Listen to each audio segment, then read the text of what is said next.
everybody. Welcome in. I have a really interesting show for us tonight, and I am just humbled that I already have so many people in my chat tonight, and we're going to try to do this target justice tonight. I did remote view Patty from the Patterson-Gimlin film. And it wasn't just Patty, it was the incident, everything that happened during that 60 seconds of film right there and beyond. Okay, so this is going to be a little tough tonight, actually, because some things came up in my data that I wasn't totally expecting, okay, to say the least. And it's not all sunshine and rainbows, okay. I know that the image that we have of Patty in our minds, I guess it's our minds. We all each have one mind, right? But collectively, as a collective consciousness, we know her as the iconic Bigfoot, you know, and there's always been some question behind the whole incident, and people who have tried to come forward in the past and tell a story that's other than what the mainstream story has been told have really been attacked. Okay, so this is something that I did not ever plan to remote view and go public with, but for whatever reason I felt very called to do it over the past couple of weeks, and my friend Barry Littleton has been looking into this as well, and he just released a video about a week ago. I think it was on Saturday. It was about a half week ago, and it's about this, regarding this, and it did have something similar in my data, was in his film. Okay, so I did pin his video in the comments tonight on Facebook and YouTube. Okay, so you guys go check that out. It's in the live chat, preferably after the show, y'all. We got a lot to unpack tonight. Okay, so but anyways, listen, I would love for you guys to go join my Patreon if you would like to support what I'm doing here and to get all of my remote viewing data, the raw remote viewing data. You guys can go join Patreon. That's the Cryptid Huntress. There's a whole lot of stuff in here that's very sensitive, and I'm not comfortable talking about all of it on air tonight. And so if you'd like to see the real deal Holyfield, y'all go check that out over there on Patreon. Okay, we're going to talk about it tonight. I'm going to talk about everything, but there's just still some I'm going to say kind of gory details. Okay, I know it sounds terrible. It gives you a little preview of what we're going to be discussing tonight. Okay, but y'all can go join that. Also, I have my website, thecryptidhuntress.com. I would love for you guys to go follow me over there, and I have all of my shows posted, from my daytime show on Wednesdays to this show, my remote viewing show on Thursday nights, to all of my spaced out radio shows every Saturday and Sunday, and all the events I'm going to be at, including Las Vegas, Nevada. We're going to be at the Golden Nugget with Spaced Out Radio. I'm broadcasting live next weekend.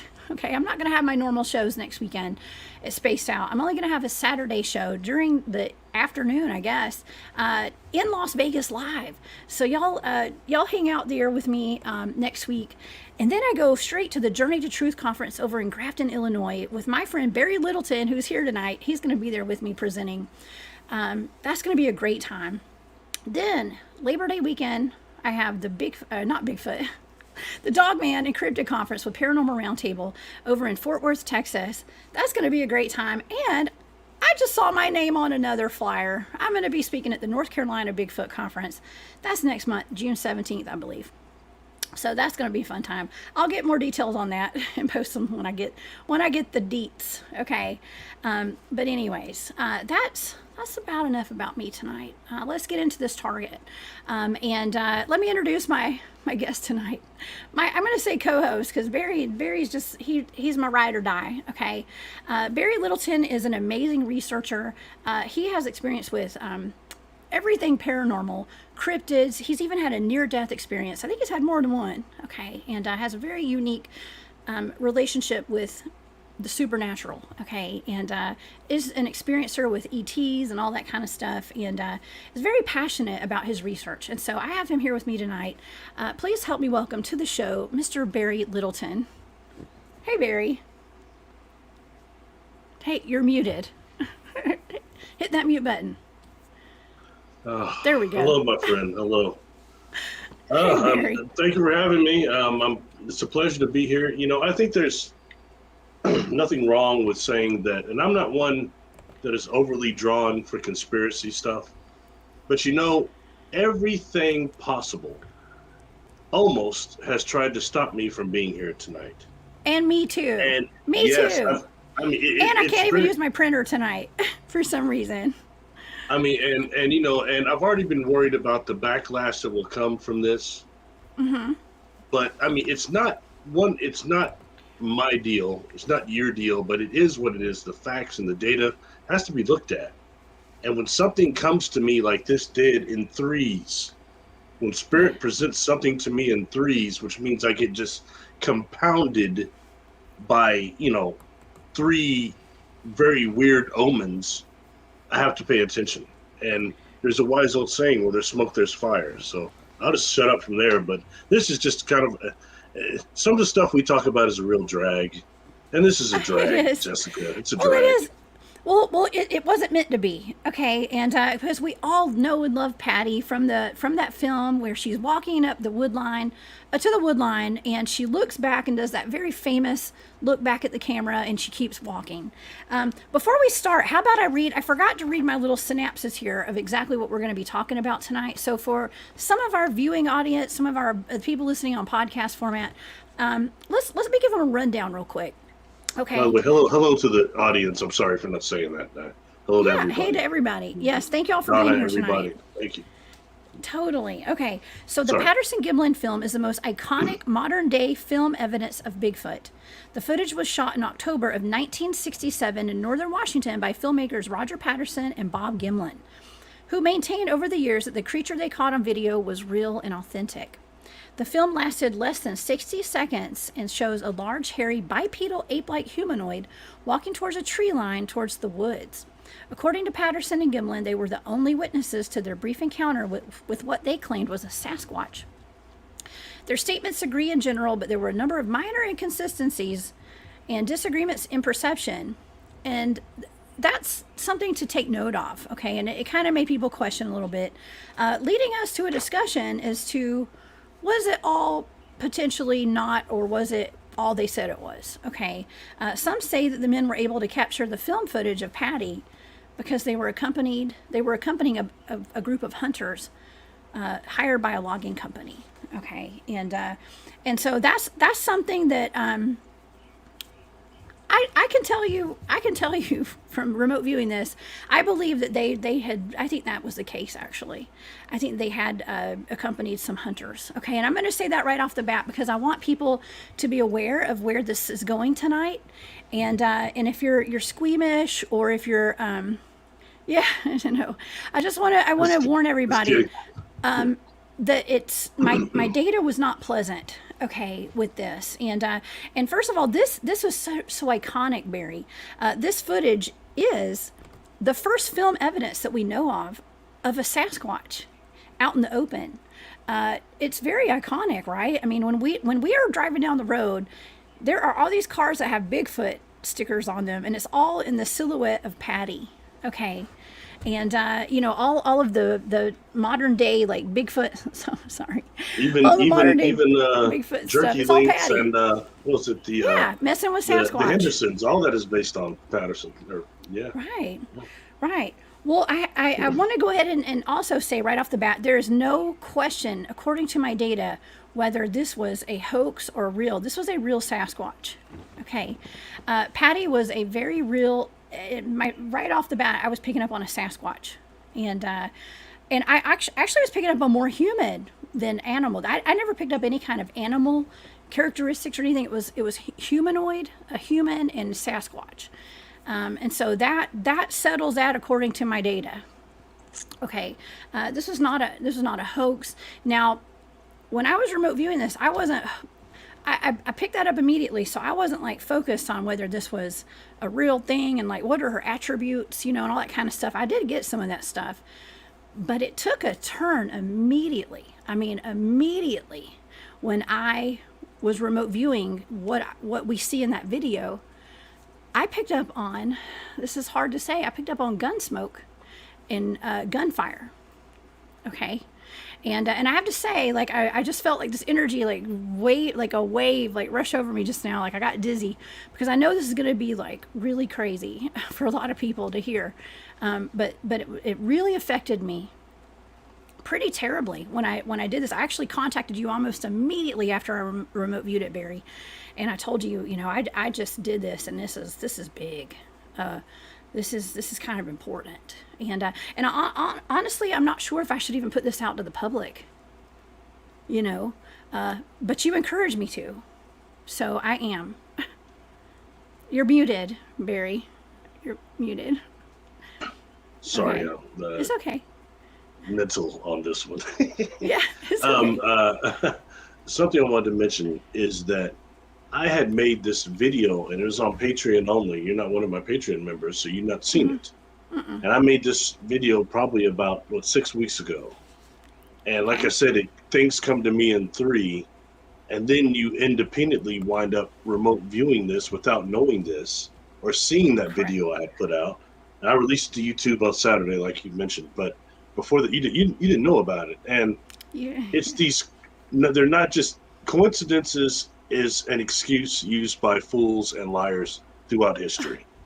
There are no coincidences on this. We've done a lot of work together now, revealing a lot of stuff, whether people want to give us credit for it or not. Data and other things we've revealed now.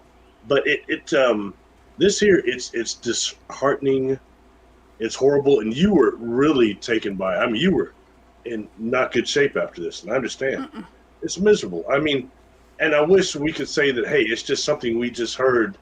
And something I wanted to say before I just turn this completely back over to you is a lot of this, one of the 3 avenues that brought me to this, and the first one that I try to discredit it at first or not pay attention to it, and it comes up and again, it's good old M.K. Davis. Excellent work he did, but he went all about the pools of blood. There are pictures in that video I had, and all that is put up there. A lot of that is his stuff, and some of the pictures are Don Monroe's. So I give total credit to those guys. But you know, something else. Just putting this in perspective before you go into what you're going into. He just released 2 other videos about 4 or 5 days ago, if not less, and it was a picture of Patty that was unedited from the original footage that has been completely macro enhanced. Yes. And you can see boogers coming out of her nose. Actually, you can see her. You can see her eyes. You know the eyes and the eyelashes and everything. So beyond, and the people still tripping about this is a fake or not. I mean, what really hit me, what hit you was what, Jessica? The first thing hit you so hard when you looked at her face. What was it? Before you even remote viewed it, maybe. Are you talking about the one with M.K. Davis? Yes, the up close of her. He's got those two videos from this week, almost last week. Well, what I told you was she had a booger in her nose, I think. But I mean, because it was so close up, I just, you could see her eyes. She was looking back. You can see her soul in her eyes. She looked very human. Okay, thank you, my friend. I wanted something more profound than boogers. Thank you. I know. I'm still stuck on those boogers. I was like, there's something coming out of her nose. But I was only saying that because it was so detailed, Barry. So detailed. That's why. Sorry, I know I was being gross. I agree. And you know, for a lot of us, me included, I've had these experiences, but I'm not actually seeing a Sasquatch up close. They threw rocks and all these other things, but I think for a lot of us, that is the first time we truly are seeing one of these beings in the face. Yeah, close exactly. Up, for real. Yeah. So I'll set up now. Please go on with what you were saying. I interrupted you, so I apologize for that. But we need to hear that about that. Anyone look at those videos, M.K. Davis, please. They're important. They're just newly released on Patty's face. And I just mentioned that my printer wasn't working. All of a sudden, my printer decided to start printing right here beside me. So you guys might be hearing my printer. Okay, I'm sorry. Things honestly are really trying to prevent Barry and I from talking about this tonight, and that's not a joke. Like, we're for real. Yeah. Okay. From my kid getting sick today and having to go to the doctor to just, you name it, it's all going down. Okay, but hold on. Let me mute Barry there. Okay, there he goes. Okay, so yeah, you got to wonder why in the world would all of a sudden we have this clear footage of Patty's face when we've never seen a super clear high definition picture of a Bigfoot before? What kind of predicament was she in to be able to be filmed like that, Barry? That's my question. That's kind of always been my question, is how did they are the two people on Earth to get the most precise, clear, nice footage of Patty. And it was kind of blurry, actually, until recently, until MK came out with those pictures, right? Mhm. Yeah. And, if you look at some of the other questionable footage from people like Thinker Thunker and even MK Davis, the issue of these beings actually being seen on camera is usually due to young ones. They're looking after young ones, Yes. trying to get them away or protecting them, and it gets them revealed. And it reminds me of something, when I was younger. You might have a couple of friends in a neighborhood, one or two that you never ever see their parents. There's like agoraphobics or something. You Right. never saw their parents until their butts got in trouble. Then all of a sudden you see their Right. parents. You know what I mean? Yeah. Yeah. That's what they look like. And I'm beginning to Yeah. wonder if that's not what we're seeing here also. So anyway, interesting. Okay. Well, in this case, the case of Patty. Okay, so like I said, and if anybody's like squeamish and not ready for this, is some serious information I'm about to put out there, and this is some data. Now, I'm a remote viewer. This is what I saw. Okay, this is the data that I got. I stand behind it 100%, and I know this is going to be a very polarizing and controversial to some people. Okay, not to everybody, probably not to my audience. Okay, but there's going to be people that probably see this and they're not going to like it. Okay, and but I just feel like my show is about remote viewing. It's about putting the truth out there as my data reveals. Okay, and so we're going to discuss this now. Unfortunately, right off the bat, I did get I was smelling gunpowder. Okay, and gun smoke. I was seeing it and I was smelling it. I was seeing bullets. Okay, I did pick up that she was running away or walking away, I guess, from being shot at. Okay, she was actually being shot at. I did pick up on exterminators and a lot from a logging company, and I picked up on all of that.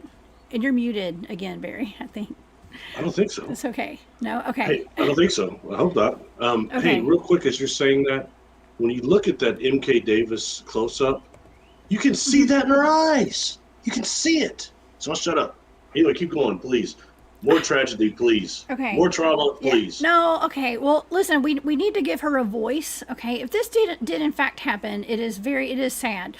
Now, granted, it did, let's just put this out there too. It gave us clear footage of a Sasquatch, and it made believers out of people who would not believe in Bigfoot, okay?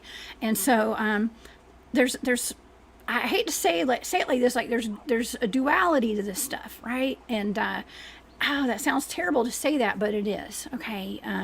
And through this data that I got, I was not only picking up that she was walking away from being shot at, she was actually trying to protect her children. Okay, now I did do a deep mind probe on Patty, y'all. I got in her head and talked to her. And that's what affected me, I think, the most, was actually asking her questions and she conveying the answers to me. Yeah. A lot of the data you had on there were answers from her. So I just want to mention that too. I think that's important, and I know that had to hit you pretty hard because it's not the answers you would want by any stretch. No. So Patty was shot to death after that film was turned off. Okay, and what she was doing was protecting her children. Okay, and so I did pick up that there were people that were hired actually to shoot Bigfoots, Sasquatch, that had been tearing up equipment. Okay, like there was machinery that they were messing with, and this is what she told me. Okay, they had been trying to get the logging company away. They didn't want, that was their home, and so they were tearing up their equipment and things like that. And she, I guess there's like a family of them out there, and but they were able to get her because she was out there with her children, and I did pick up on at least one, and I believe there were two children that she had out there in that area. Okay, But the men who were out there, it was just, they were paid to do this, okay, and that was their job, was to go out and eradicate the Sasquatch that had been causing a lot of damage to the property out there. Okay, I know this is not pleasant. Okay, this is not pleasant at all. But I did get, I think that they had killed more out there too, actually. And I did pick up on that they were, when they killed them, they realized that these things look more human than animal. Okay. And I think that was disturbing to these men, because they look like humans. And I was picking up on human, like big hairy human. Okay. And, yeah. Thank you, Thomas, for that super sticker. That's sweet of you. But yeah, they were paid, and there was, and I picked up on a pact of secrecy, okay, amongst the men that were out there that did this. Yeah, definitely. And that's what nobody wants to talk about, and that's what's going to get everyone, us shut down, everybody else. But I mean, it is what it is, man. You know, it just shows what a devilish planet this is. Anything for fame and recognition. Never mind life forms. Sorry, Well, go ahead, my friend. okay. Well, okay. Here, like I said when I started this, I know this is hard to kind of ingest a little bit. We have to also recognize that this is a video that changed the consciousness of a lot of people too, because we were able to see that this was a real being. Okay, so Sasquatch is real. It doesn't make it okay at all for them to have done this.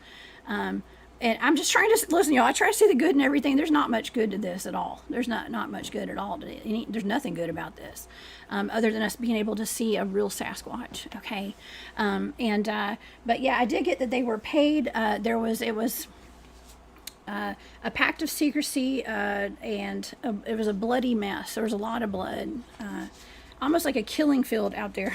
I know. This is probably not what a lot of people are expecting to hear on Remote Viewing Patty. Okay. But she was just being a mother and trying to protect her children. And I think she was trying to hide her kids, or she was trying to distract to where she had placed her children. And so she was like a decoy, basically. Okay, Barry. So she was being a decoy, and that's how they got a film of her. She was flushed out, I guess you could say. Okay. That's kind of like a hunting term. Okay. She was flushed out. And, I do believe that they did kill her children as well. Unfortunately. Okay. I know. That's what MK said too. You said some of those pools, I think, were from one of the children that the dog was smelling. Yeah. Yeah. Okay, well, I don't have any of those pictures or anything tonight to show, and it is very unnerving. Now, I did pin Barry's video in the comments tonight in the live chat, so you guys, and I'll put it down in the comments after the show tonight. Barry has a video where you have put pictures, that was what you released on Saturday, of potential, a pile of fur and a pool of blood, and there's a man in there who's a taxidermist that happened to be on site as well. So it just makes you wonder. All of this stuff is. Man, can I ask you something? Can we go really deep since we're in trouble anyway? It doesn't matter. We're in trouble, and people aren't going to like this anyways. Let's do it. What is it? Jessica, haven't you seen a video that shows Patty strung up? No, I've never seen one. No. You've not seen that? That's not you that told me that. You've seen a video of. Oh, I told you my teammates have. Yeah, somebody I know has potentially seen something like that. Yeah, potentially. And a reliable person thought it was verifiable. It was real. And I don't know if it was strung up. It was a dead Bigfoot. Yeah. So, absolutely. That might have been someone Patty, very reliable. Someone very close area, to me. Now. In the Bluff Yeah. Creek area, that Yes. deal of it. Yes. Thank you. Yeah, there's actually, okay, so because since I did this, I've talked to a bunch of people that I know, teammates of mine, people that I trust with my life, okay? And some people have actually claimed that after they killed the Bigfoots, the way that they got rid of the bodies, they actually put lye on them or something, some kind of chemical. Now, I don't know for sure, but this is just word that's been passed down, and I know it's horrible. don't shoot the messenger, y'all, please. I'm just relaying information here. And there are people who are will probably come after you and I tonight after tonight, Barry, for Well, talking about this. for me, it It was doesn't mean okay. much for me because here's the point. This I is get just all affected by hearsay, this by the stuff way. It's because all hearsay. I just recently, those that actually follow my work, I did a video several months ago called "Without Sanctuary," Okay. and it was one of the earthbound spirits I had crossed over, and he didn't want to cross, and the reasons was for the way he was lynched, and the way specifically detailed he described it was so painful and so traumatizing for me. And I'm protected during those things, but that doesn't matter. I'm just a person, okay? Yeah. Empathically, and things that I've seen. And when I refer to Without Sanctuary, there's a book that came out in the early 90s called Without Sanctuary that should be on the bookshelf of every school, every history class, but it isn't. And this individual described something worse than that, having his being skewed on a barbecue thing, having his body parts passed around. And when I see Ew. Without Sanctuary, there's videos of postcards, people doing that with kids, Ew. Okay, let's not talk about passing that their body. tonight. When I That's was saying terrible. that this is the Oh same my thing we're gosh. talking about here. It's Oh the my exact gosh. same thing going on. Well, It's really no different. Think of it. It's well, it is human. horrible It was very murder. human-like. It was very human-like. I was picking up on like human attributes of her. Okay, and I think that once they did, after she died, I think that was very traumatizing to these people who did it because she did look. They were hired to go shoot these animals that were breaking in to their equipment and their machinery, and then they eradicated them. And I don't think this is the first time they had done it though, but it was still kind of disturbing because they looked like humans. And that takes us completely into the mitochondrial DNA that's been proven now that goes to human ancestry, and this Yeah. nuclear DNA that we talk about each time that is unknown. When I did past lives between lives, and this individual had some type of a galactic Sasquatch as a guide, I asked, where does nuclear DNA come from? You know what I was told? Where? From source, From and your source. scientists will never identify it in your gen bank. Oh, And that's it's somebody unknown. that That's is why it's no more, unknown, huh? they're not into science and genetics. They're not into that. Just a client. When people are under, it's amazing what comes out of the superconscious. Yeah. Anyway, Okay. Well, I don't mean to interrupt you, but I have David Pardue in here, and I love David Pardue. What's up, David? He's part of my team. He is actually with Carolina Cryptid Research, okay, up in North Carolina. He's really well known for Bigfooting. He's in the chat. He says Patty was shot at during that event. Okay, so that is something that is apparently it's pretty well known according to a lot of Bigfooters out there that she was shot at, and from what I was told recently, just this week, there's actually a video where it appears like there are bullets going through her leg. Okay, and so. Okay, this is just all food for thought, as Barry says, everybody. Okay, this is food for thought. You know, I'm out here putting out the data that I picked up on when I was remote viewing it, and you guys are welcome to do your own research, okay? And I don't want to upset anyone tonight. This is not what we're meaning to do. We're just simply kind of putting the information out there in a very, easygoing way, not to like try to stir up any controversy or whatever. But people within the Bigfooting community have had suspicions about this for some time. Barry. So, and I think that Barry, you've known, there's just something to it, there's just something more to it. I'd heard it several times, but like I said, till it came in threes, and what would be the MK Davis thing. Another thing that I was just suddenly guided to, some lady I'd never even heard of before, Bobby Short. She's deceased, but I mean, she's dealing with all this, and I suddenly guided to her stuff. Keeps coming up again and again. So I finally listened to it. This is being forced upon me. And then that's what it is. It's about this massacre. And then that took me back into MK Davis things and into some other stuff. I don't know. It just sucks. I mean, this is a point now as a type 1 civilization.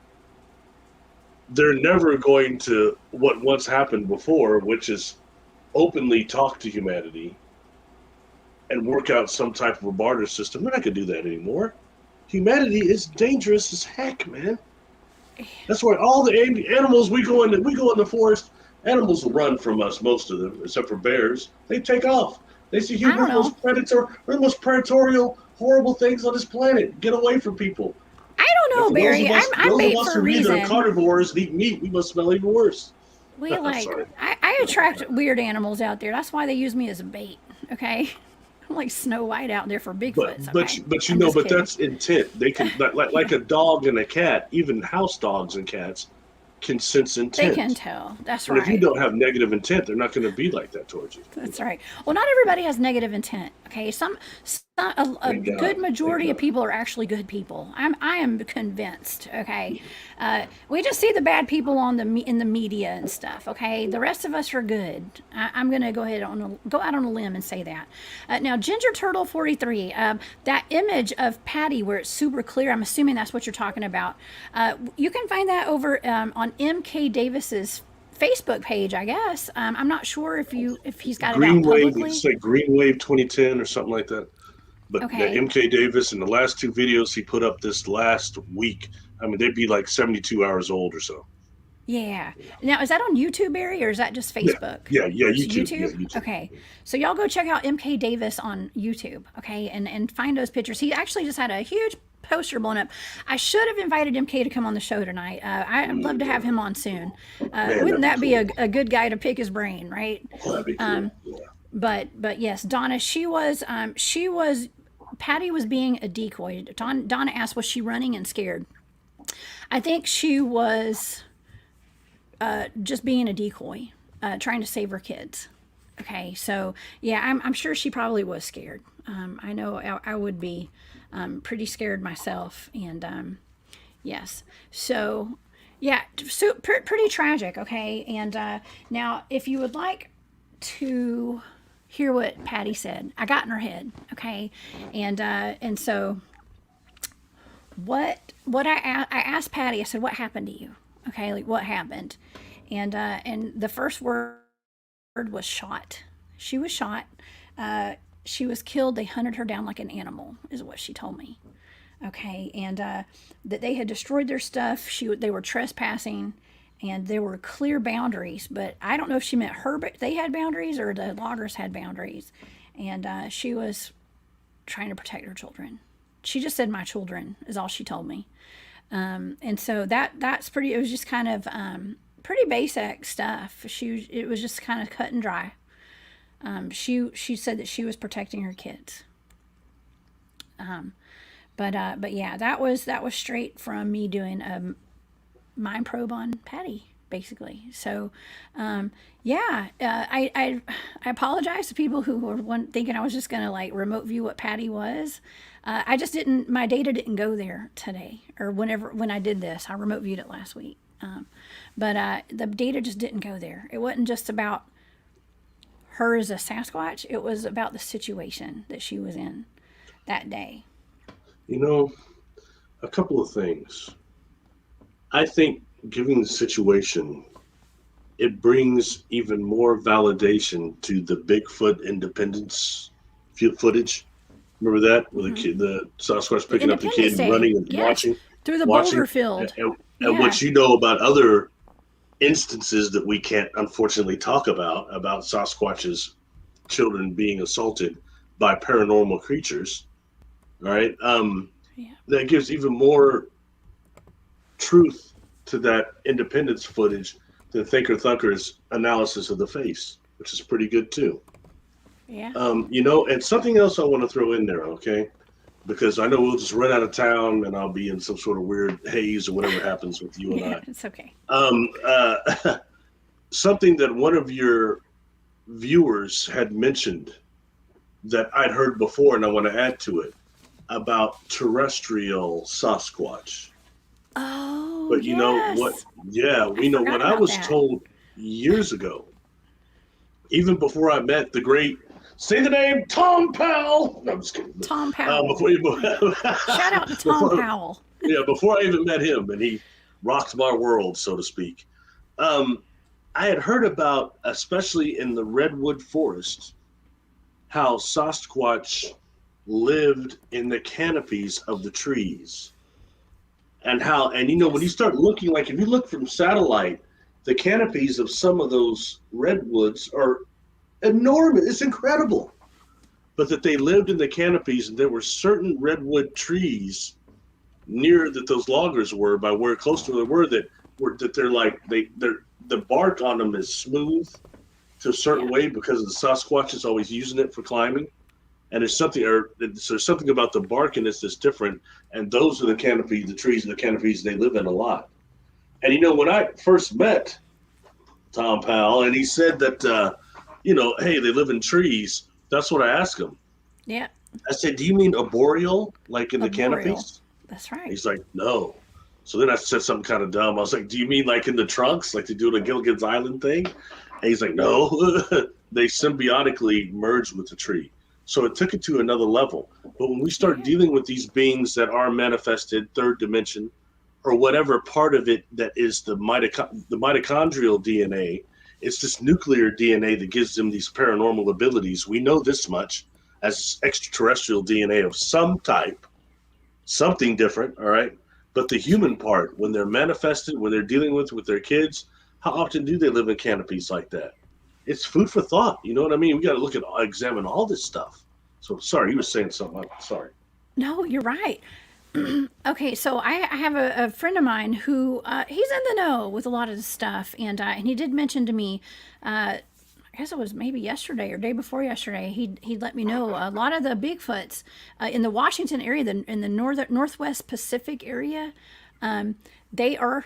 I couldn't pronounce the word. It's arboreal, right? Is that how you pronounce it? And the majority are arboreal, whatever I can't say it. And then a small percentage are terrestrial, he said. Okay. So, food for thought, like you say, Barry, right? So that we're not kidding when we say, like my team, a lot of people I know, when we're out there Bigfooting and doing paranormal research, they say, look up. Okay. Look up. Because they're actually right above you in the trees. They're just sitting there watching you. Okay. And I believe that pertains to Dogman as well.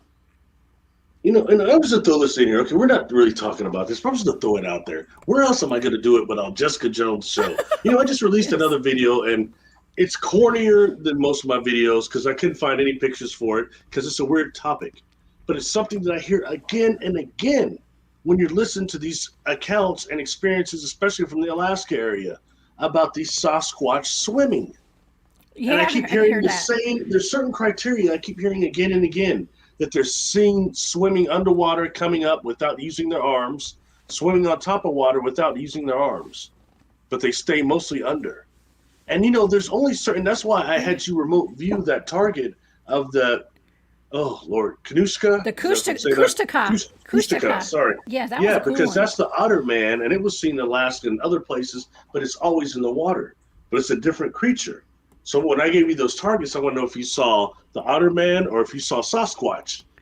You know what I mean? And we figured that out. But it's just so interesting. I mean, when you start thinking about that, what beings on this planet swim without using their arms that are primates? A zero. We can do the breaststroke. So that silly video I've got a person do the breaststroke. I don't know what else to say. You know what I mean? So it's just food for thought. I mean, what gives them the aquatic ability? What gives them the aquatic ability? The tree ability, the aquatic ability. What is this? What kind of DNA is this? Is it from source? Is that real? Food for thought, yo. Just food for thought. I don't want to get booed out of here, so keep talking, please. Barry, we hadn't gotten booed out yet. Not yet. I don't know. I'm a little behind the comments. They may be booing. I hadn't got to it yet. I'm scared to look over there. I ain't looked over there. I don't know. I ain't looked over the comments. Well, I think that my audience here is very much on the same frequency as us, and it's just as disturbing to everyone that's watching and listening today that it is to us to have to discuss this. It's worth saying. I got a life threat over not this particular one, but it came as we start discussing this and announcing we're going to talk about it. I got all these bad emails and then YouTube comments, and two of them said I was going to be taken care of and taken out because I was talking about Sasquatch and kept making videos about them. I've never, all the stuff I've done, I've been calling, and they called me a what was it? A grifting, feeding Nigerian. I'm not even from Nigeria. Yeah. I'm from the air capital. There's a Dorothy was vested from. interest. There's a vested interest in trying to shut us up and to intimidate people who are putting out information that's probably not supposed to get out there. And I actually kind of have I've sprinkled in a little bit of little information in my data that I'm not going to talk. I don't want my channel shut down. Okay. Well, I didn't nothing I'm sprinkle in saying just is stuff that I worthy to be channeled as to murdered why for. that It's might not that be. important. It's right here, but it's to desist us from doing this. It is. Since every time we come out with anything that's data related, it gets real muddy. But this one especially, and it's these dark forces trying to suppress this stuff. And I tried not to talk about Big Brother, but it's coming up. The stuff you discovered about the labs, another video I'm doing is about that. Oh, yeah? I mean, it's horrible. And it doesn't stop. These chimeras, people again and again. It's like none of the targets we've done, except for the Alliance, has been good. Yeah. Hey, there's a lot of good out there. It just so happens that the things that I'm looking into Where is are it? not so Ernie? pleasant sometimes. Sesame Street? Where is it? Oh, Sesame Street? Yeah. No, On Fraggle Rock? Where's the good stuff? Yeah. Okay, I'll stop. Okay, Brown Dwarf. Hey, Brown's in the chat. He says that M.K. Davis has spoken about all this. It's interesting, especially about Humboldt State University getting involved. Now, I don't know about that. Brown, you have to tell me more about that because I don't know. Yeah, that's interesting because Brown lives out in Humboldt County. I could be mistaken, but did M.K. Davis also tie that to what happened in the caves, them being erased, the giant hand and all that stuff being erased? Did he somehow connect that? I could be wrong on that, but yeah, I'm not sure. I don't know. I'm not familiar with all that. So if anybody knows, y'all put it in the comments for sure. Yeah. Hey, John Vandeventer's in the chat. Author John Vandeventer. Y'all know him from my shows. What's up, John? Thank you for being here tonight. Greetings, John. Yeah, and thank you, Renee, for that super chat. That's very sweet of you. It's much appreciated. That's nice. Yeah. Yeah, this is heartbreaking. And, I've actually been sent videos that I've been asked not to ever show anybody and all that kind of stuff because it was like sent to them privately and, how it goes down the grapevine I'm going to say military forces, something very militaristic. Of night vision, people in helicopters chasing down Sasquatches to, I guess you could say, eradicate. Okay, I've seen it.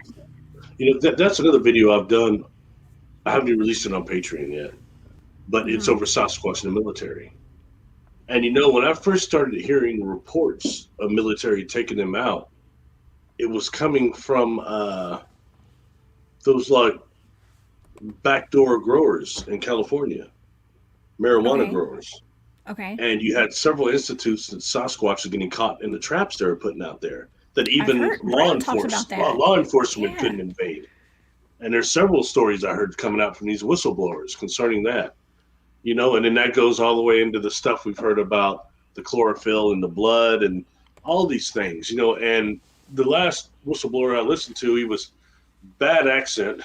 He said y'all even more than my friend Jessica. I say y'all. What's wrong with that? That's not bad. That's good. But he said y'all are crazy because everybody say they can't be killed. They can be brought down easy. You get a couple of, he was saying how they kill them, how they trap them. And I can accept that. But like I mentioned on your last show, and this is another video I've done, I'll release this one. It's called Sasquatch and Dreamers. And we start dealing with the shamanism and the type of techniques beyond that, even that dealt with transferring the cognitive abilities fully into the dream body.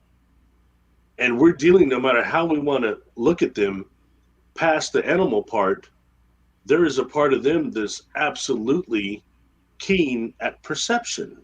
Mm-hmm. Period. I think they're more human than animal, especially after this target with Patty. I did not pick up on any kind of animal characteristics other than her having hair all over her body. Mm-hmm. Yeah, I picked up on human-like. I had mentioned the work of Carlos Castaneda, and I always go too far into that.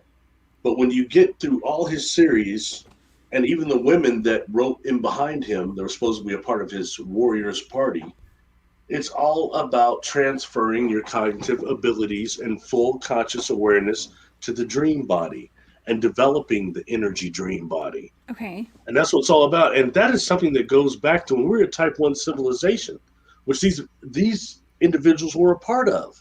So it makes us think that they don't have the ability to be dream masters and to be masters of perception. Maybe not all of them, Jessica, not the ones like you remote viewed. Was it LBL, where they were more a type 2, more chimpanzee type, didn't have any paranormal abilities? I don't think that was Dogman out there. So, which one was I the one don't know. you had the chimpanzee Sasquatch? Which one was that? I don't know. It's been several times that I've remote viewed those, and it wasn't more chimpanzee. It was more like they were more primitive, looking for food.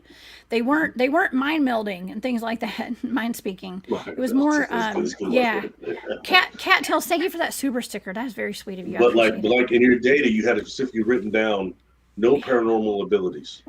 So that's those ones. Right. But I think they're missing that nuclear DNA, this celestial DNA that these others have. They give them these paranormal abilities even more so than we have as humans. It's fascinating to me, and I don't know. I'm trying to really figure this out because I don't know. It's intense, you know. Yeah, Bear Zip, thank you for that super chat. Thank you so much. It's much appreciated.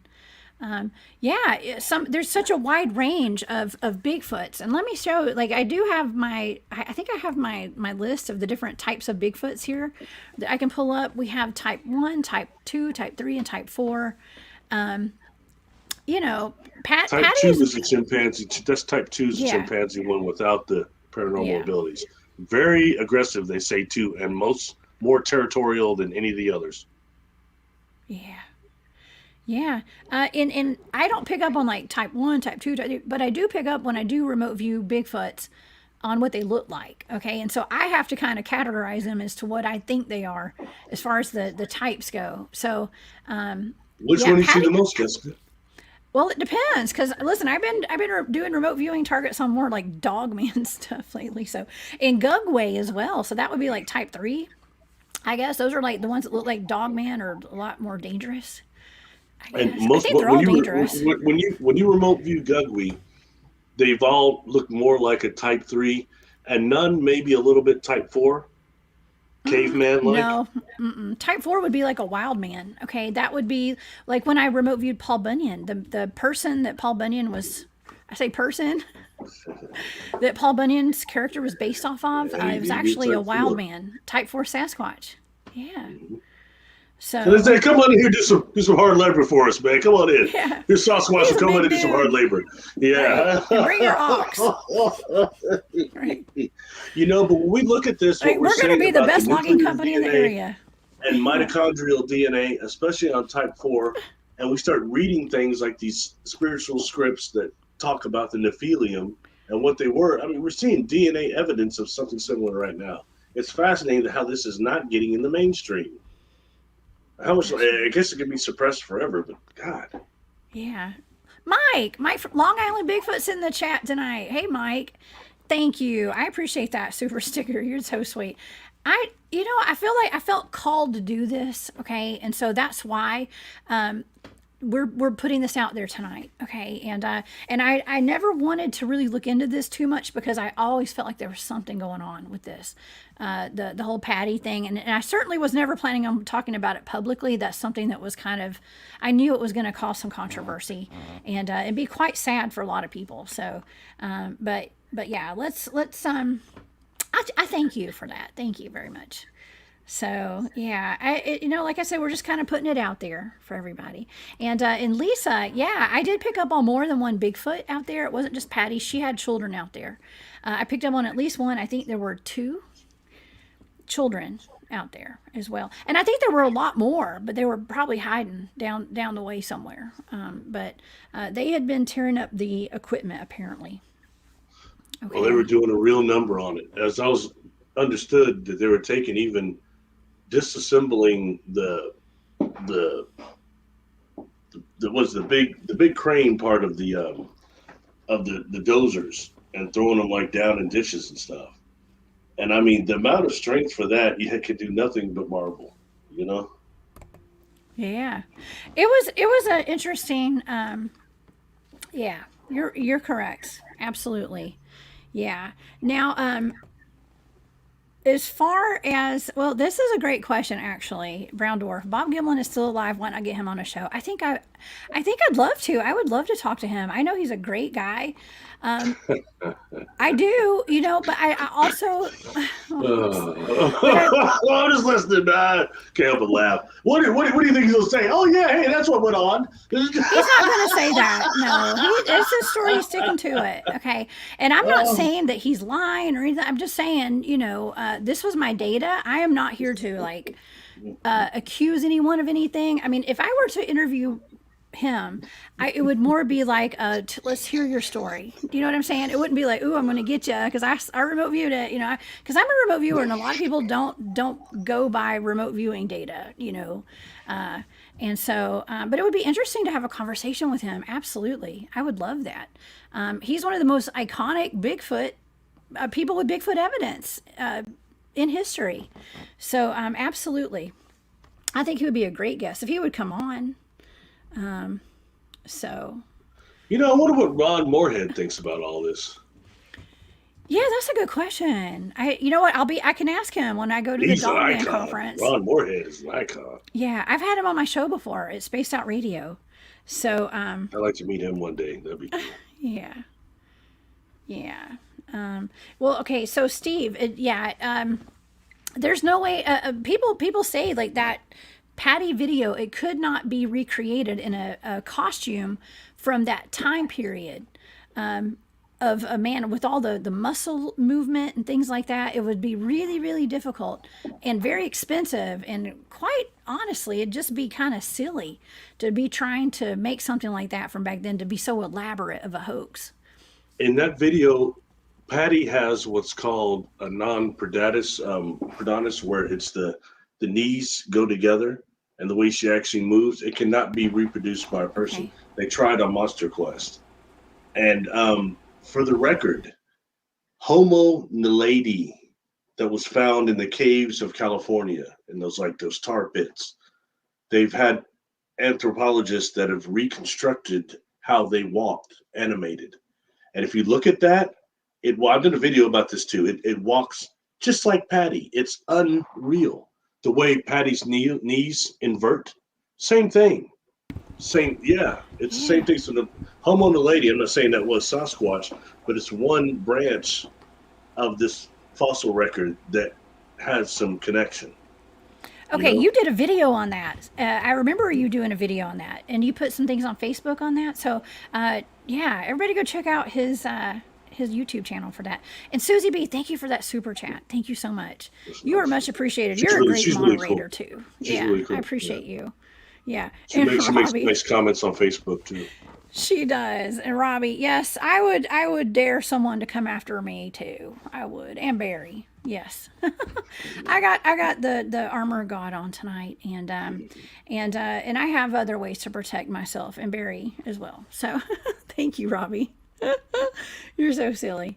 Y'all go check out Robbie too, by the way. He's on DA Ex Machina podcast and on What's Really Out There podcast. So, these are very hot button topics, y'all. These are, thank you, angels are live. Yes, this is actually, way more, controversial than what a lot of people are probably expecting tonight.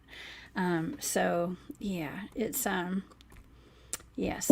Oh, I see my friend Craig in the chat too. This is another one of my teammates. So I have David Pardue and Craig Action Jackson in the chat tonight. So thank you. Action Jackson. Well, that's my nickname for him. I think that was his Facebook name. That's Carl Weathers. Anytime I want to set off my oldest brother, I just tell him about Carl Weathers. He goes off. He lived in LA for a long time, had a bad experience with Carl Weathers. So he just loses it. It's hilarious. Yeah. Action Jackson, that movie sucked. And he says, I hate it when it was Fortune Dade. Nobody even remembers Fortune Dade. It was a terrible TV series that lasted like 2 episodes. Anyway. I don't remember it. It might have been before I was born. I'm just kidding. It was after he was Apollo Creed, got killed, and everybody felt sorry, so he got a TV series. I'm not that young. Anyway, Fortune Dade was initially Action Jackson. before the Oh, movie. okay. Pretty Okay. much the same character, more or less. You know. That's Anyway, let's get off Carl Weathers before my brother shoots me. Anyway, I think that when dealing with, you notice the children, not just how we see Sasquatch, but what is it with not just humans, but as you well know and have not fully disclosed, you have record of other cryptids hunting Sasquatch children. Do you not? uh You can't say much, but you have knowledge of other all right, cryptids Barry. hunting Sasquatch children, right? Perhaps, potentially, maybe. Potentially. Yes. Yeah, let's just say yes. Not to get into detail. Yes. Gotcha. Sorry, Yes. sorry. That's research, Barry. I'm not allowed to talk about. Sorry. Yes, we do actually, and let's just say like legends, legends and lore, like local legends and lore, like things you hear about. Let's say, for instance, like a witch or something that, like I do a lot. I've done shows on monsters of the Appalachian Mountains. Okay, and that includes anything from modern day dinosaur sightings to the Wampus cat. Okay, to you name it, Dogman, Sasquatch, UFOs, like skyships over cachers, whatever. Okay, and aliens and the rakes and the crawly. Like we have something that was very similar to a rake at my sister's house one night that her husband at the time witnessed. It looked like a rake. It looked like the pale crawler, I guess is what I heard. I think that's what I heard Josh call it on Paranormal Roundtable. But it was something very similar to that in my sister's backyard. Okay, and now her ex-husband, he denies ever seeing it now, but it sure did affect him when he saw it. Because he talked about it back then. He wouldn't discuss it today. Probably he acts like it never happened. But a lot of people do when they experience these things. But yeah, absolutely, there was potentially something that might have been going after a baby Bigfoot one night. Yeah, and so yeah, it's like it's not only like Bigfoot's fighting Bigfoots or Dogman or whatever. It's all these cryptids. They're in their own world and having interactions just like we are as humans. So it's not out of the realm of possibility. I know that sounds wild, but yeah.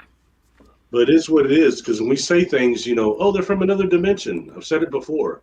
No one ever Yes. tells you what these other dimensions are like. They say it's a third dimension, fourth dimension. Well, what is that, really? Don't just tell me breadth That's and right. width and density. It's got to be something a little more than Yeah, that. because I don't know. That's a good. You're the one I always say like I think they're interdimensional. But then when you were like, what does that even mean? I'm like, I don't know exactly. They go through portals.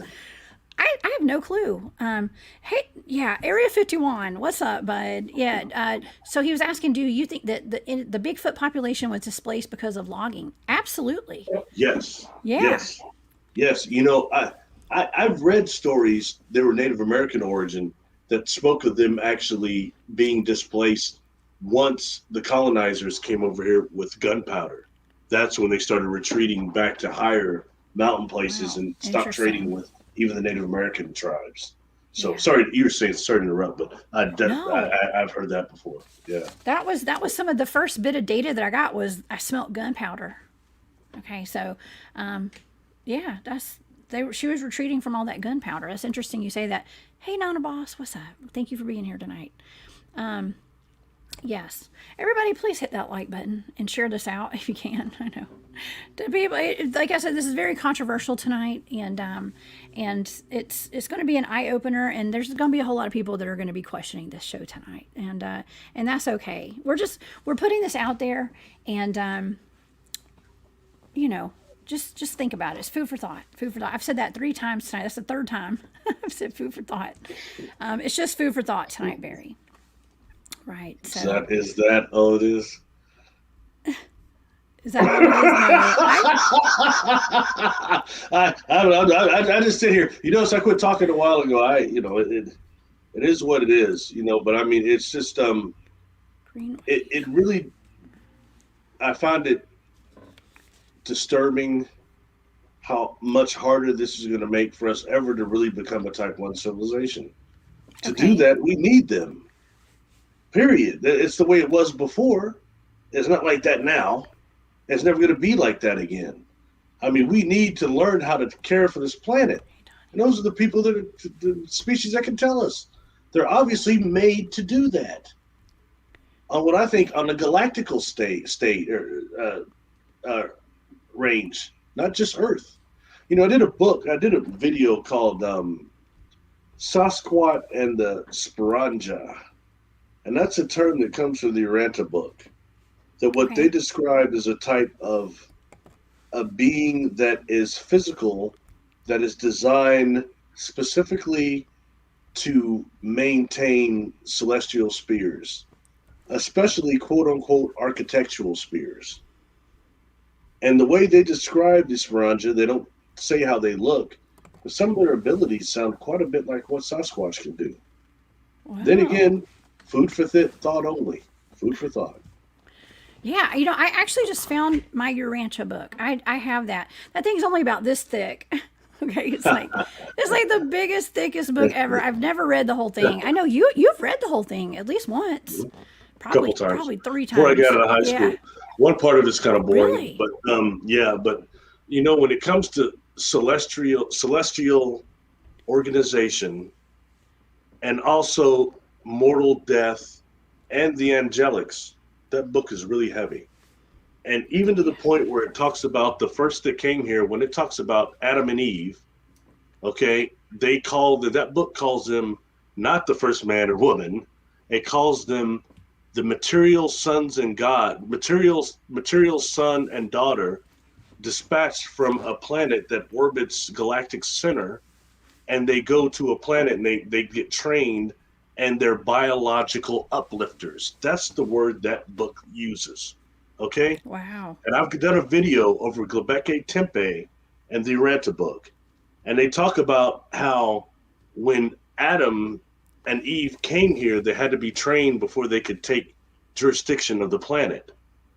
Okay? And now when you look at those scriptures, those templates from Samaria, okay, you've got actually who's supposed to be Inky standing on these steps to what appears to be this waterfall coming off of him. And several pictures and all these fishes in the waterfall. Whoa. That's him going through this training, and he's at that sperm. That's showing he's biological uplifter. It's showing you right there. And then more than that, that book says that after they fell with Caligastia, who was the planetary prince, and the Lucifer rebellion that certain people, remote viewers, Dolores Cannon say don't exist. Okay, whatever. I don't care about the names. We know evil exists. But anyway, once they fell, okay, Adam and Eve fell, they became mortal to a degree, but still had this celestial germplasm, and that like so many hundreds or thousands of women were brought to Adam/Inky to reproduce and spread this germplasm. And I show in that video, there are pictures in the Sumerian text of Inky holding a woman like the way we would hold a baby. And there's a dude standing there and another person standing behind them that is a man sitting like this behind these big tubes. It's some sort of machinery. I mean, they're showing you what that book says right there. Wow. And I've got problems with the Uranta book, all right? But certain things about it I know are written, the racial part especially, so someone like me won't read it and won't decipher the information in it. But there's real information in there. When it talks about the blue man, the red man, all these different beings, humans that were here. You know what I mean? They just put down a black man like this. Oh, there's nobody, but everybody else is important. Out there.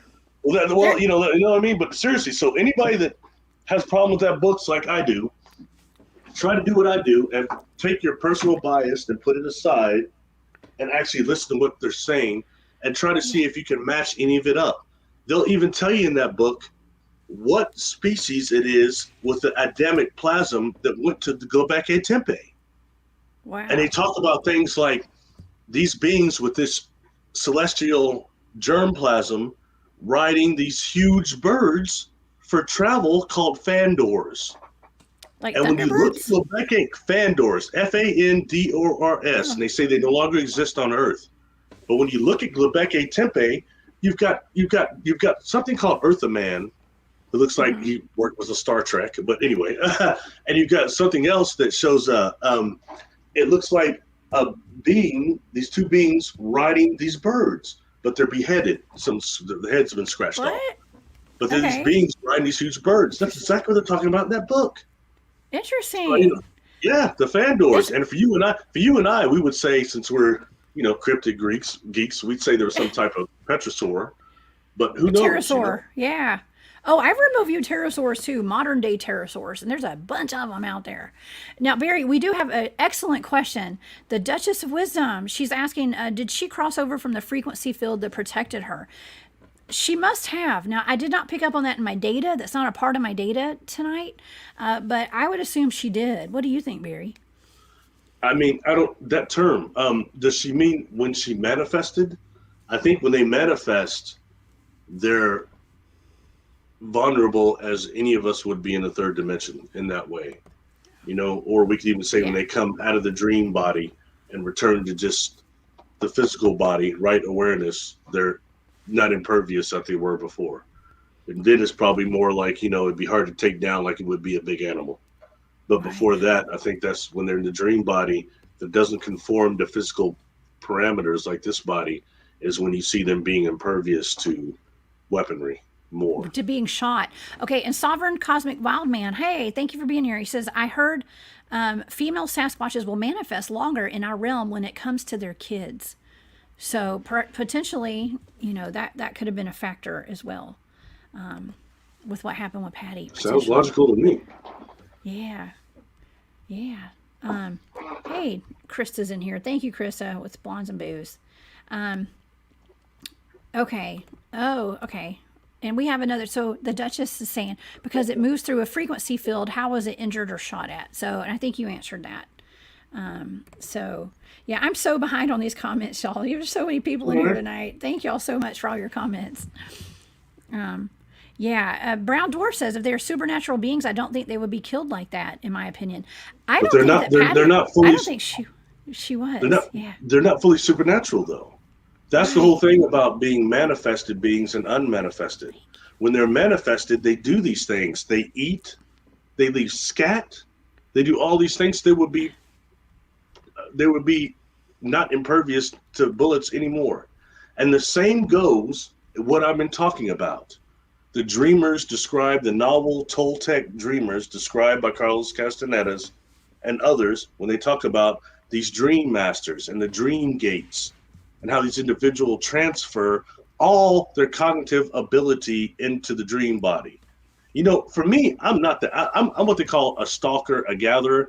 I have to act a certain way in this realm to free up enough energy so I can have dream attention and be like people are you like naturally. Okay. So what makes you think that Sasquatch doesn't have the same ability, or even they were there when this all stuff was being trained?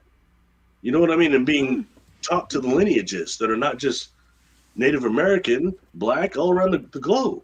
But it's going back to the first cycle. And you got to remember, the first cycle of warriors were hideous humans. They were tricksters. They were shrewd. Whole different thing going on. And most of the practices, like a lot of the practices that Carlos Castaneda had, technique-wise, are devoid of love. Several of them. Well, that's why you got to be careful when you practice them. Yes. Bearzip, thank you for that super chat. That is so sweet of you.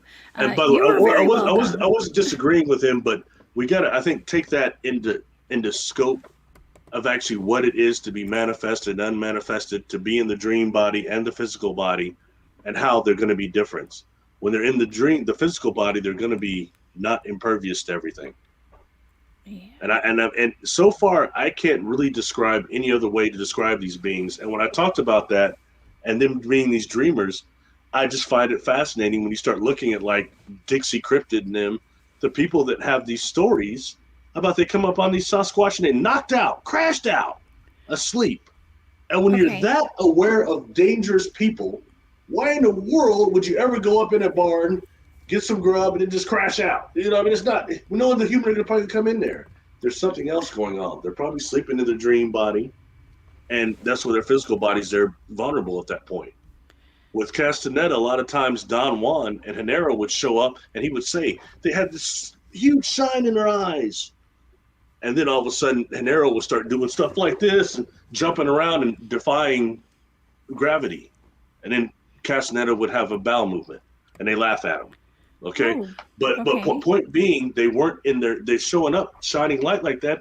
Those dudes are crashed out somewhere, miles away, and they're showing up in the dream body and teaching him in the dream body. Whole other thing going on, but it took books to figure out that's what was going on. Almost towards the end. Anyway, sorry, we're supposed to be talking about Bigfoot getting murdered, but that just takes us into this. And I think I'm very interested in their paranormal abilities because we have those to a degree, but not like them. And we can only get them through doing things and certain practices and techniques. And I think they know these. Things like what okay, before I shut up, Carlos Castaneda, one of the techniques that I took an interest in, well, all of them, but one really, it's called the Gate of Power. He describes that in a book that I think is Tales of Power, I think. And it's a technique where you actually crunch yourself and you're in darkness and you try to pull the striation of the earth as you're looking down and running in darkness. Very dangerous. But you find that your solar plexus emits a small light that stops you from tripping. Because we're But light really, beings, I right? practice this thing a lot. I got it to working, but I didn't realize what this technique really did is it stops the internal dialogue, stops you from talking to yourself. That's when you become interdimensional, truly. And these things start really working much more than anything else, you know? Okay. Anyway, Well, it's food I for do. thought. Okay. Thomas, thank you so much for that super sticker. You're the sweetest. I appreciate that. Barry, I have to circle back a little bit to the comment about how these beings can potentially make us fall asleep. Okay, Craig and David are in my chat. They're part of my team, and we can all attest. A lot of times when we're having activity out in the field, we just end up going to bed. Okay, like we all go to our tents and go to sleep. Okay, when we're having like intense activity in our base camp or whatever, we're like an hour later, we're like, oh, it's time to go to sleep, everybody. And we go to sleep, and it doesn't make sense. Like at the time, it makes perfect sense, but the next day, it doesn't make any sense as to why we did that. And so you got to wonder. It makes you wonder why. And also, when people are having abduction experiences, I've had 2 of my own where I'm not sure if I was abducted, but I was certainly in contact with ETs. I fell asleep almost immediately after I saw them. Through psychokinetic energy, this auto-suggestion of sleep is powerful. Even a normal hypnotist, okay, there's a point I could take somebody down to theta, which is deep theta, but I could take them to delta, which isn't always the best for therapy, but take them to theta, which instead of going deep, you're going sleep. And it's that type of a deal. So to think that maybe on the psychokinetic energy wavelength, perhaps even with the aid of infrasound, which we can't hear, they're hitting us with both and putting people to sleep. Oh. Food for thought, And for that case, even there's some beings that I've interacted with, this is going to star beings, but they're capable of projecting through their optical nerves some type of virtual reality dream type of scenario when you're in their presence, in their biofield. And for us, it's very dangerous because you get negative beings that can do that. They can completely make us see something that isn't there at all. Not just their appearance, but our surroundings too. So it's like being in a holodeck, but not being a holodeck. You're in a holodeck when you're in the biofield of these extraterrestrials. You're in a holodeck of some type. You're in their biofield. You're near their optic nerves. Yeah, that's so basically real. what you're saying is you're in their world when they're in your environment. Is that what you're saying? Jessica, I had a being bilocate me with its optical nerves. I called it the mother of the hybrids. I've got sketches of this being, but when it looked at me, it looked like suddenly I was floating across the room and suddenly I was smashing against this black melanin eye. But in reality, it bilocated my energy body and brought it towards it. And it wasn't using technology. It was conscious it was doing it. I think through the optical nerves. Sorry, but I don't know any people that are bad enough and heavy enough to do that. Period. I didn't know you were making the claim. So it's just food for thought again. I don't want to go too far out here because I got really excited in this one because it's so dark. Ugh. It is. And for 60 seconds of a film that is so iconic, I got a lot of information. And now the event that I remote viewed for tonight's show, actually I just remote viewed it. I wasn't meaning to do I didn't even know if I was going to do a show about it because I kind of didn't want to after I remote viewed it. But Barry, you did encourage me to go ahead and do it. And thank you for being here for the support. I appreciate it. I'm not sure that was good advice from a good friend. I guess it was good advice. Hey, Jessica, right. Go ahead and look at it. Just do it. Yeah. It's kind of like Obi-Wan Kenobi when he gave Luke Skywalker that lightsaber. Your father wanted you to have it. What he really should have said is, "Hey, I took it from your father after I cut his legs and arms off and let him burn to death in the acid pit. And by the way, he went into the temple and killed a bunch of kids with that thing too. But hey, it's yours. Go for it. Yeah. Well, Star Wars fans will understand that. That's a true statement. What I just said. Barry, what I've learned is we're in this together, you and I appreciate your friendship and us being able to put these talk about these hard topics out here and just putting it out there, whether you believe in remote viewing or not. It's just food for thought. It's putting it out there. I do stand behind my data. And Area 51 is asking, does anyone think that they probably have captured some Bigfoot for study? Absolutely. Why wouldn't Whistleblowers have said yes. And something else, I've heard several times that the military collected a lot of bodies from the St. Helens eruption. Someone mentioned that in the chat earlier. I'm sorry, I don't remember who it was. It was in the beginning of the show, was saying that they thought that they had purposely erupted Mount St. Helens in order to get Sasquatch samples, basically, is what I saw that comment. I don't remember if I pulled it up or not because the comments were going fast. I couldn't keep up. But that'd be an interesting thought. Okay. Knowing what we know now with like earthquakes and weather manipulation and things like that and HARP, is it out of the realm of possibility to purposely cause a natural disaster in order to flesh out Sasquatches? What do you think, Barry? Oh, sorry, I was looking at the comments. Pay attention. I said Barry. I wasn't going to do that, but I couldn't help it. I thought I was up to date, but this thing is, I'm not even halfway through the thing. I know. I'm 20 minutes only behind, 7:32 p.m. Wow. That's sorry, Central you were saying something. Yes. I wasn't paying attention. I apologize. Yeah, I was asking, would it be so out there to have governments or agencies or whoever's out there doing the research and trying to clone these things or capture them, would it be out of the realm of possibility to use weather manipulation or fake earthquakes or to make an earthquake or make a mountain, a volcano erupt to flush the Bigfoots out of an area? What do you think? Like with HARP systems and things like that? Well, I'm sure they could. Yeah. But I'm always convinced. You always told me that interesting story about the Sasquatch having to push the button or something to get fed. That's right. Those are some type of hybrids that have been engineered.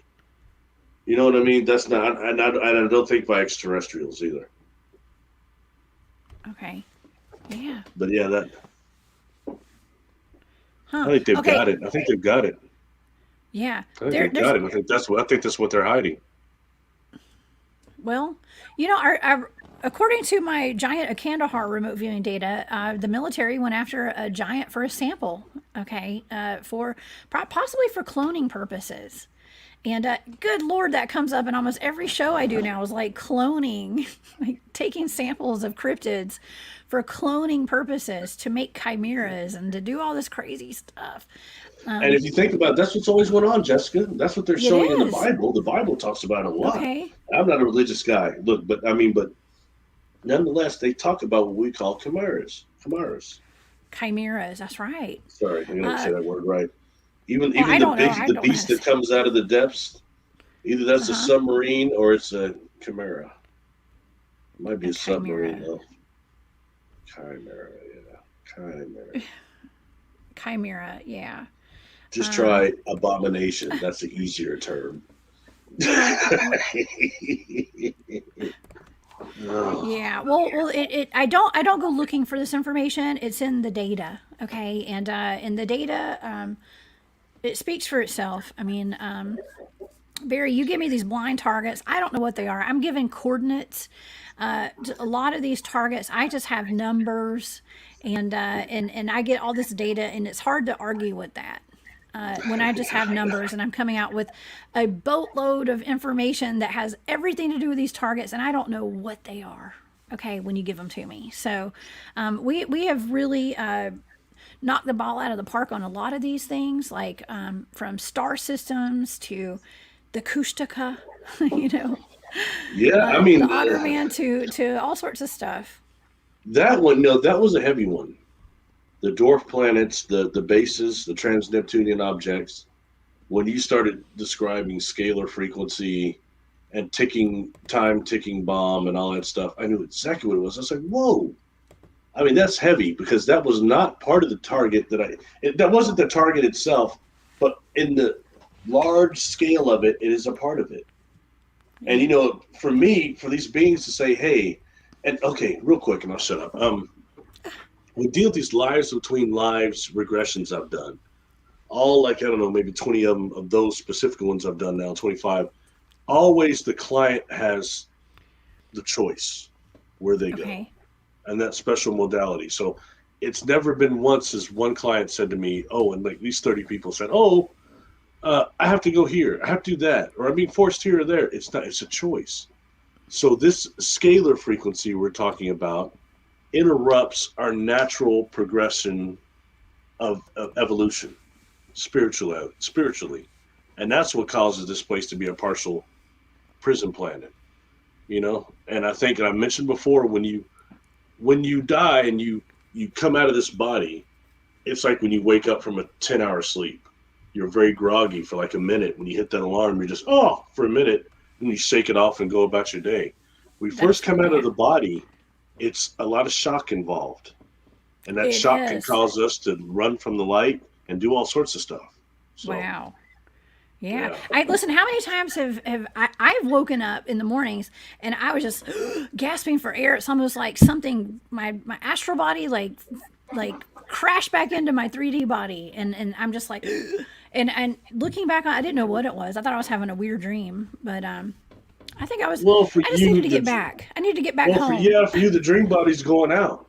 The dream body's taken off, and your physical body, it's called self-preservation, will bring it back and snap you back at a certain point when you're gone for so long. Because you're connected with like a rope, right? Like you've got some kind of string that connects your body. I don't know. It's called the silver cord. The silver cord. That's right. Well, hopefully that silver cord never breaks, because that would suck. Steve C., thank you for that super chat. Thank you. You know, when it does break, when that silver cord breaks, you hear what, especially my mother was the first one that heard use this term, and I heard it on her before she passed. The death shackles. It's just, it's a certain sound that once that cord has been broken and the energy dream body has separated from the physical body, the human body starts doing this death shackles. I've heard it on several dead people, or the people that are dying. Yeah. Wow. So food for thought again. You know? Wow. We have a great question. JD Smooth, I like your name. That's cool. So do you think cryptids are vessels for demons? I actually just had a show about this last night or yesterday afternoon with Dennis Carroll about cryptids and demons. Yes, I do. And so did Dennis. I've actually had a show with Mike from Abnormal Investigations on here. He believed that, and we've talked about it a couple of times, at least on my shows. Because like Mike was saying, he doesn't believe that Dogman, for instance, is supernatural inherently. He believes that Dogman is just a vessel for demonic entities to enter and inhabit and to go out and wreak havoc. So I think that's kind of an interesting point. I think Dennis Carroll agrees with that. Barry, what do you think? What's your opinion? Honestly, I think demons are demons and cryptids are kind of cryptids. And you might have some cryptids, like let's per se, they say reptilians on the evolutionary scale are less advanced than us and more susceptible to demonic possession. So that could be very much true. You know, I'm not to say on that, but I think that some of the beings I've seen are not just beings that were once light beings that have fallen trying to steal light from us. Some of them, I think, were incarnated in that darkness, and that's what they're all about. So there's a slightly difference there. But, you know, when you have cryptids and some that might be like unable to defend themselves. So I'm sure it's an open ball game for anybody on those levels, you know. Yeah. Well, I think Well, I that wouldn't argue demonic. it. Well, I gotta say, I think demonic entities can also take over human vessels as well. And I got into that conversation. Listen, I'm gonna go there, y'all. I got in a conversation with Dennis yesterday about all these human cloning factories, and what exactly are they making all these human clones for? If it's true, which I 100% believe it is, are these vessels for demonic entities to enter? Is that what they're making? It's just food for thought. Two It's things. like Two the things. Two 10th time I've things. said that. First, Okay. why do you think it's true? I Not I saying just it's not. feel I'm it's just true. asking why do you think it's true? Yeah. I And just feel it's true. secondly, you have Why to wouldn't it look at be? really what's going on with these grays. And I've talked about this before. What's called the gray layover.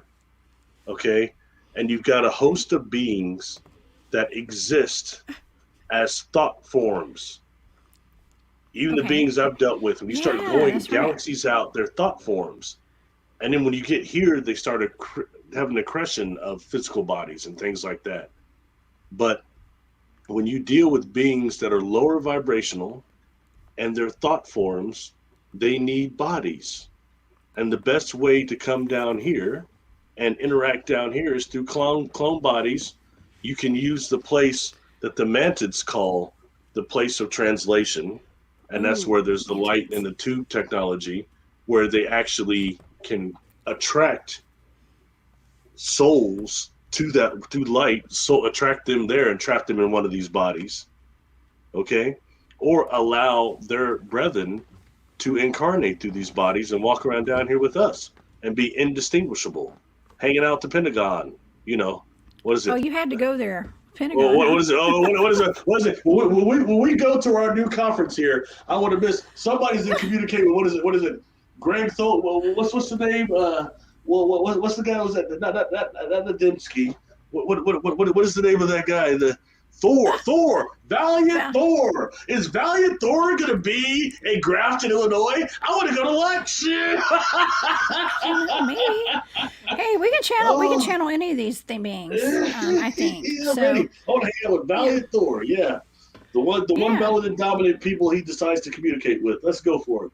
You know. Who knows? I'm excited. We do have a really cool conference coming up next week. It's like next week. I can't believe it. In Grafton, Illinois, we're going to be speaking at the Journey to Truth conference. So that is going to be really interesting, and I can't wait. So, yeah, Barry, what is the first book you talked about? Was that Urantia, right? The Urantia book. Is that the one The you're talking first the about? first book, I think so. Yeah, Urantia, Oh, Uranta here it book. is. Val wrote it. Urantia. It looks like Uranita, but it's Urantia. I think that's how Yeah, you that's it. say it. Yeah. That's how You you got it. spell it. Yeah, Yes, you put the right it's interesting. accent A on the very right interesting book. And syllable. like I said, there's certain parts of it that I think are very skewed purposely. But when it talks Okay. about that first half of the book is good. Check it out. You know. Okay. Yeah, absolutely. Well, I want to make sure I got all the. I got so many more comments, y'all. Yeah, this has been a fantastic show, Barry. We've gone well over the hour that I usually go, but this was a really big. This is a really big topic, and I hope that everyone enjoyed the show tonight, and everybody was very respectful and nice in the comments. I was a little worried I might get attacked tonight with some of this information, so thank y'all for not attacking me. But it's just I'm the messenger here, and I was just channeling the information and putting it out there. So yeah, I don't know. I will never look at Patty the same again because I don't see just a Bigfoot smiling for the camera. That's not what happened at all, There's a lot according of to my comments data. here. My Yeah, lord. I'm sorry, folks. I wasn't looking at them. I had no idea. Wow. yeah, yeah. So Wow. much. Yeah. Oops. Yeah. I'm Sorry, I sorry, was y'all. just My tripping on you. my You got a very my intelligent crowd, so it's really cool. for whatever reason, my StreamYard will not allow emojis to come through. So it's like it writes out what the emojis are. So if y'all are wondering why it's so some of these comments are so long, it's because StreamYard will not like let the emojis come through. So yeah. It's yeah, this has been a honestly it's been a fantastic show. It's been very solemn conversation with regards to Patty. But I want to thank everybody for being here and for listening to what we had to say tonight. And yeah, and like I said, if anyone would like to see my data, Yes, thank you, Derek Gathaway. I will just give everybody the boot. Okay. Yeah. Well, you guys are seeing emojis, I guess. Okay, so that's good. Susie said they're seeing the emojis. But yeah, thank y'all so much. Thank you to everybody who stuck around to the very end. This has been a big crowd tonight, and yeah, I am very grateful for all of you and everybody that gave super chats and super stickers and everything. Y'all really it's very humbling. So thank you very much. Barry, where can people find you for your amazing videos and your Patreon? I'm on YouTube quite a bit. I'm actually doing a lot of work on there lately on YouTube. You can find me there under Barry Littleton. On Patreon under Barry Littleton. I'm on Facebook, Instagram, Barry Littleton. I don't have any cool handles. And my website is, it kind of sucks a little because I don't get on there, but it's barrylittleton.com. I'm trying to get that updated soon. Yeah. And I appreciate everyone who's helped me hit that bell and try to help me beat that shadow banning. I got a couple weeks ago, I got another 700 subscribers, and my count went down. View count went down by 500. I know it's some sort of algorithm. I'm still not going to stop though, because it's the information. I didn't know it was that important, but that since they want to shut it up, might as well keep talking, right?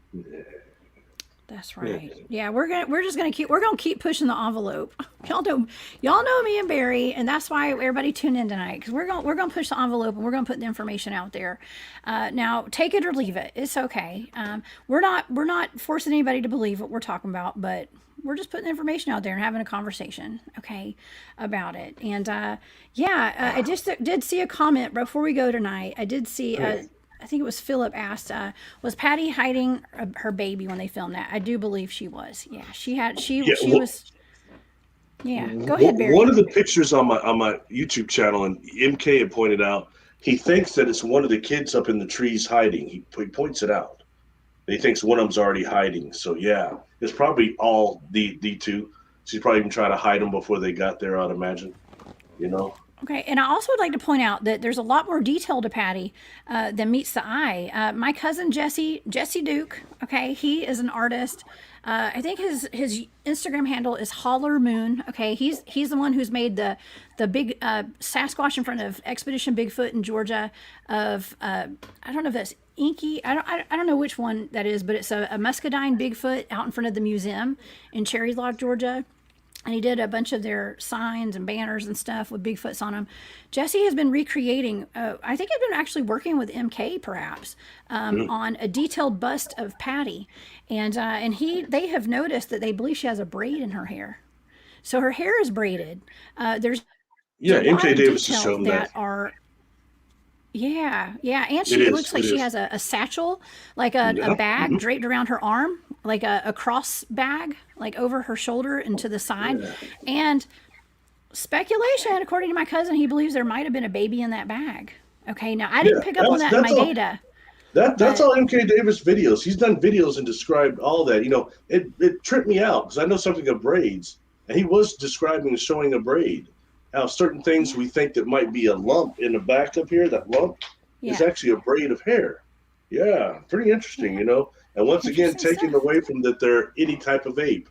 Apes do not do Jamaican braids, man. No, dreadlocks, no. I don't think it looked like a just straight up braid. So your cousin's right. Yeah. Okay. Well, you guys go check it out for yourselves. And I want to thank everybody again for being here, for all the super chats, all the super stickers and all that stuff, for all your love and support, and for all my Patreon members. What's up? Thank y'all so much for all the love. And from Barry and I, we thank every one of y'all from the bottom of our hearts. I hope that you guys will come see us out in Grafton, Illinois next week. We've got that big old conference, Journey to Truth, in Grafton. And I'll be in Las Vegas this week. I may or may not have a show. I may not have a show next Thursday because I'm going to be in Las Vegas, broadcasting live from the Golden Nugget with Spaced Out Radio next weekend. And so I may run a rerun, or I might do a pre-record. I don't know. We'll see for next Thursday. But yeah, thank you guys so much for being here. Barry, thank you again. We will see you guys next time. Y'all have a great night. Bye.